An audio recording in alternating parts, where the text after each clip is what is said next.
YouTube family, कैसे हैं आप सब लोग। आई होप कि आप सब ठीक होंगे। तो मैं आज आप लोग के लिए लेकर आ गई फिर से अपना एक व्लॉग। तो देखिए, मैं व्लॉग में अपनी ड्रेसिंग टेबल साफ़ कर रही हूँ। बहुत ज़्यादा उसमें डस्ट बैठी हुई थी। तो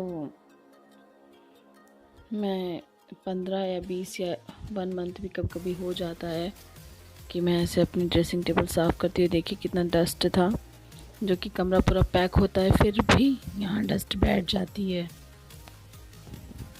तो मैंने सोचा ड्रेसिंग टेबल साफ़ हो जाए, और वॉइस ओवर करते वक्त तो देखिए ड्रेसिंग टेबल साफ़ हो गई है। तो मैंने सोचा कि मैं आपसे कुछ बात भी कर लेती हूँ।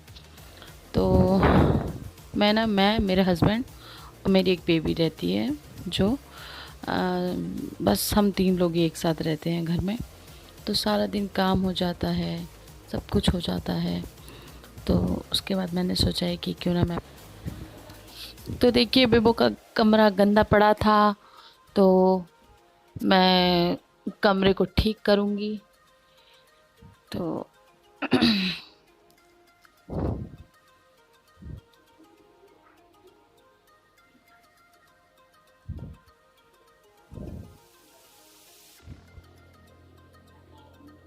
तो देखिए फटाफट मैंने कमरों को अच्छे से साफ़ कर लिया था। फिर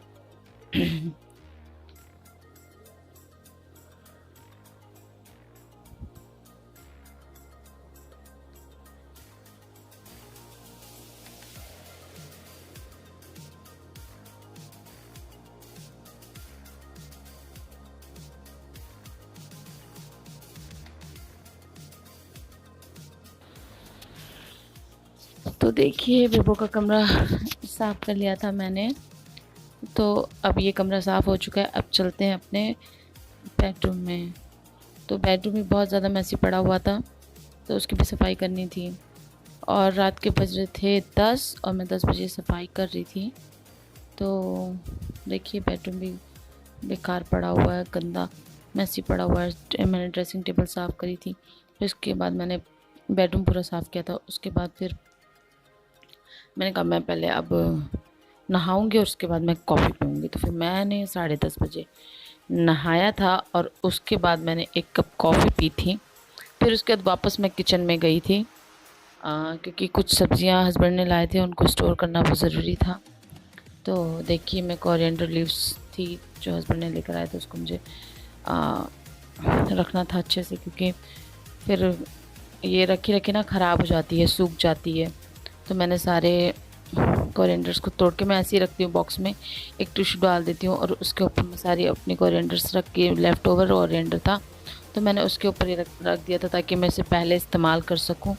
तो मैं जी अनियन मैं पहले ही छील कर रखती हूँ अपने फ्रिज में, क्योंकि एक तो उसकी जो गैस आती है जो आँखों में चुभती है, वो मुझे बिल्कुल बर्दाश्त नहीं होती है। खैर मेरे तो आती ही नहीं है, पर मैं कर लेती हूँ। कभी कभी आ भी जाती है, कभी कभी नहीं भी आती है, बट मेरे मोस्टली नहीं आती है। तो ये मैंने अनियन को जो है छील कर धोकर मैं ऐसे ही रखती हूँ। जब भी इस्तेमाल करना था मैं इसमें से 2-4 निकाल के इस्तेमाल कर लेती हूँ। और उसको जो पहले वाली अनियन बची थी उसको मैंने साइड में रख दिया था, ताकि मैं उसको पहले ख़त्म करूँ। तो मैंने फ्रिज में उसको स्टोर करके रख दिया था। तो चलिए बनाते हैं अब शामी कबाब। शामी कबाब की मैंने प्रिपरेशन करके रखी थी। तो देखिए 1/2 kg मीट है और थोड़ा सा फ़ैट भी लिया था। फ़ैट लेने से क्या है ना, शामी थोड़ी अच्छी बनती है, थोड़ी सी जूसी होती है। और उसमें मैंने लगभग अपने अंदाज से डाला था, बट आप उसका रेशो रखिए। 1/2 kg में 1 कटोरी चने की दाल काफ़ी है। तो चने की दाल डाल दिया था मैंने उसमें, और मैंने दरदरा कुटा हुआ उसमें गरम मसाला ऐड किया था। अगर आप चाहेंगे तो मैं इसकी रेसिपी भी आपको ज़रूर से ज़रूर एक बार दूंगी। तो बहुत मज़े की बन जाती है, रोटी पराठों के साथ बहुत अच्छी जाती है। तो इसमें मैं थोड़ा सा नमक भी ऐड कर दूंगी टेस्ट के अकॉर्डिंग। और अब हम इसमें एक बड़ी प्याज कटी हुई चॉप करके डाल देंगे, रफली चॉप करके डालिए आप, क्योंकि ये तो गलनी ही है अंदर जाकर।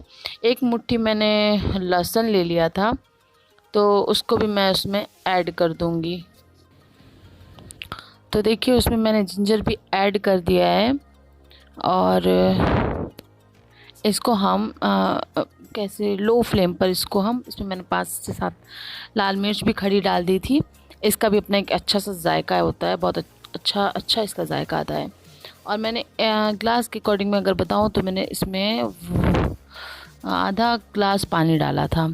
तो देखिए ये क्लिप ना मैंने आपको उस व्लॉग में डालना मैं एकदम भूल गई थी, तो मैंने ये क्लिप मुझे पड़ी हुई मिली गैलरी में, तो मैंने ऐड कर दी थी। तो देखिए मैंने जो आलू की स्टफिंग रेडी करी थी, मैं उसके समोसे आपको रेडी अप करके बता रही हूँ। तो वो, और जो तंदूरी मैंने रखा था ना फ्रीज़ होने के लिए, उसकी भी मैंने आपको नहीं बताया था कि मैंने क्या किया था, बट मैं इसमें बताऊँगी आपको। इसमें मैंने क्लिप ऐड कर दी है वो। तो देखिए मैंने एक बॉक्स पैटीज बनाई थी, जो बिल्कुल भी मुझे बिल्कुल पसंद नहीं है। पर्सनली मैं सजेस्ट करूँगी कि आप बिल्कुल भी ना बनाएं, क्योंकि इसके चारों हिस्से से ऑयल इतना ज़्यादा अंदर चला जाता है कि आपका जो हेल्दी समोसा है ना वो एकदम बेकार ऑयली बन जाता है। तो बिल्कुल भी मत बनाएं। आप समोसे का शेप दीजिए जो पतली पट्टी से बना हुआ होता है, जो मार्केट जैसे समोसे से बिल्कुल अलग। जितनी ज़रूरत उतना खाएं। 2 समोसे में सफिशिएंट हो जाता है, और जो बाज़ार का समोसा है वो एक भी खाया नहीं जाता है। तो ये आप 2 समोसे आराम से खा सकते हैं, और इसका जायका भी बहुत गज़ब का आता है अगर आप गरम गरम खाएं तो मेरे सारे समोसे ऑलमोस्ट रेडी हो चुके थे, उसको भी मैं फ्रीज़ करूँगी। तो देखिए मेरे सारे समोसे रेडी हो चुके थे। जो इसमें के अभी 2-4 पड़े होंगे, रखे हुए हैं फ्रिज में अभी भी। तो इसको आप फ्राई कैसे करेंगे, ये भी एक बहुत बड़ा क्वेश्चन है। आप इसमें हाई फ्लेम में समोसों को छोड़ें और फिर फ्लेम को लो कर दीजिए। तो ये 10 मिनट के लिए, तो वो समोसे आगे पीछे अलट पलट कर वो आपके समोसे सीख जाएंगे, सुनहरे कलर में आ जाएंगे। तो आलू भी गर्म हो जाते हैं उसमें, और उसकी पट्टी भी अच्छे से सीख जाती है। तो समोसे हमारे बहुत अच्छे से बन जाते हैं। तो देखिए ये मैं जो समोसे मैंने बनाए उसको मैं अच्छे तरीके से फ्रीज़ कर दूंगी।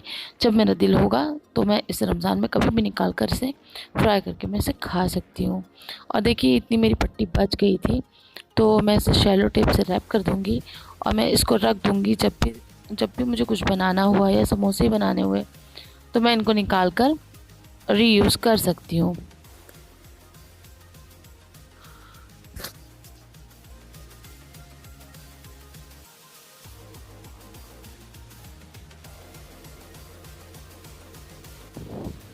तो देखिए हमारी शामी कबाब जो है वो बहुत अच्छी तरीके से गल चुकी थी।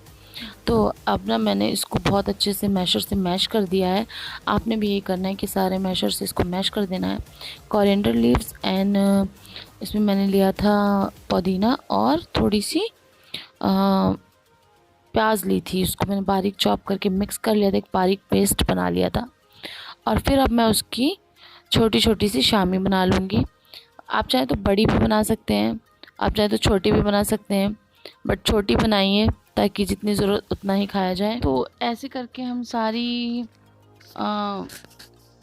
शामी बना लेंगे। तो जब दिल किया तो 4 से 5 शामी निकाल के हम उसे फ्राई करके रोटियों के साथ खा सकते हैं। कोई मेहमान आए उसको दे सकते हैं। खैर मैंने तो रमज़ान के लिए बनाया था, अभी ख़त्म भी हो चुके हैं। और एक और क्लिप मेरे पास पड़ी हुई थी जो तंदूरी चिकन की थी, जो मैंने आपको दिखाया था, मैंने रेडी किया था। तो मैंने फ्रीज़ कर लिया था, तो मैं उसको निकाल के प्लेट से किनारे मतलब कि फ्रीज़ करके रख दूँगी, ताकि मेरे जब भी मुझे इफ्तारी रेडी करनी हो तो मैं उसमें से चिकन निकाल कर फ्राई कर सकूं। तो देखिए ये मैंने सारे चिकन को निकाल के फ्रीज़ कर दिया था। तो बहुत थक गई थी, तो हस्बैंड ने कहा है कि चलिए कहीं से घूम कर आते हैं। तो हम चले गए थे जी वो सैंडविच खाने के लिए, जो हमारे नागपुर की फेमस बंगाली सैंडविच है, जो कॉर्न सैंडविच है, बहुत ज़्यादा टेस्टी थी। तो देखिए ये है वो सैंडविच जो बहुत गज़ब मज़े की थी। तो कहा वो चलो वो खा कर आते हैं। तो हमने ये चीज़ सैंडविच विद कॉर्न खा कर आ गए थे हम रात में। डिनर भी हो, उससे पहले हमारा डिनर हो चुका था, बट मैंने वो शूट नहीं किया था।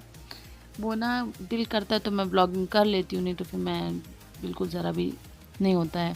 जब हम वापस आ गए थे और बेबो को फिर सुलाने की तैयारी चल रही थी। तो देखिए बेबो को मैं सुलाने लेके चले गई थी।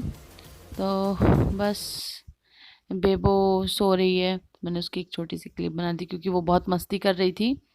वो बहुत बोल भी रही थी गुड नाइट गाइस वगैरह। तो चलिए, गुड नाइट, टेक केयर, मिलते हैं अगले ब्लॉग में।